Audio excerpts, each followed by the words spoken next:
offer you a hand, my children. A skeleton hand. Let us once again learn the secrets of the supernatural in this short-lived anthology of that name.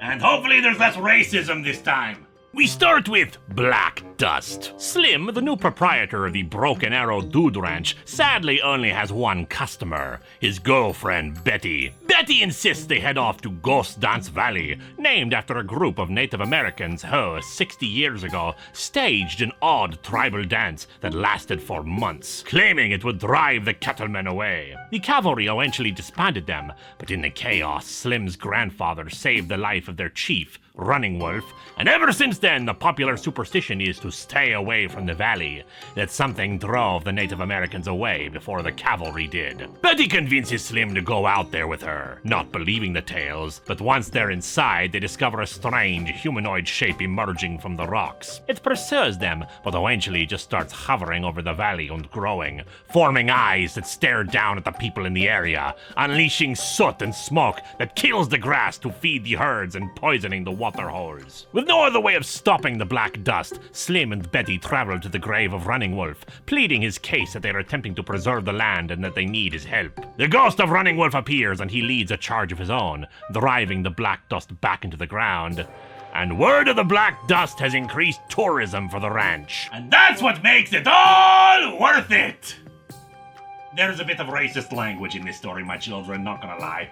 Next up, Dreamkeeper. A man who is never named meets with the owner of a curio shop, a goblin-esque little creature known as the Dreamkeeper. He has a 100% success rate, and the man has an interesting challenge. He is a coward, lacking any and all courage, and it has ruined his life. He needs something to bring him the confidence he lacks, which the Dreamkeeper provides. Some kind of powder that he mixes with water and drinks. And out of the shadows emerges his courage, a double of himself that is more than happy to finally give him the courage he lacks. First, the spectral double robs a bank for him.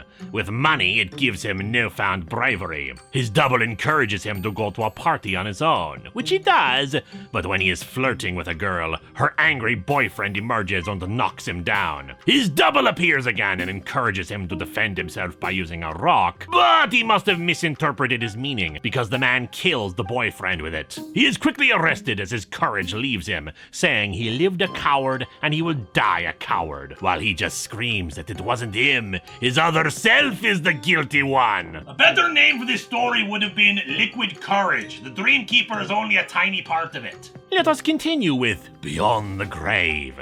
Eric Collins has a measly allowance provided by his rich skinflint uncle, who just refuses to die already. After he rejects his girlfriend's suggestion of just killing the old man, Eric spots a fortune teller and decides to see if he can have a preview of when he'll be passing on. The fortune teller, Flint, knows all about Eric and his problem thanks to his psychic powers, and invites him to use his zombie servant to aid in killing his uncle, even though Eric was against that idea originally. Still, the zombie provides an untraceable poison that will make his death appear to be natural causes. And indeed, his uncle dies, and Eric gets everything, until he is visited in the night by the zombie of his uncle. It seems that this was Flint's plan all along. The poison turned the uncle into a zombie, and he shall do the same to Eric. Flint better be careful. He's not going to have any repeat customers if he keeps killing them to turn into zombies. Proceeding, we have Mirror of Doom. An art collector dies and all his possessions are put up for auction.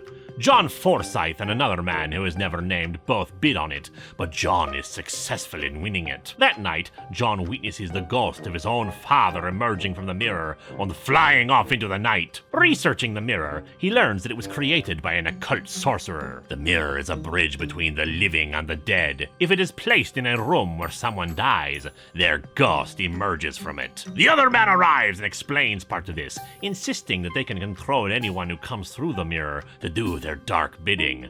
But John shoos him off, wanting to use the mirror benevolently, bring back the finest minds or the most innocent. However, when he books a room at a hospital to try to use the mirror, the other man got there first, bribing the hospital to put him into a room where a lunatic killer died. However, when the ghost emerges, the other man cannot control it, so both are strangled to death by the spirit, the hospital and police writing it off as the two men killing each other.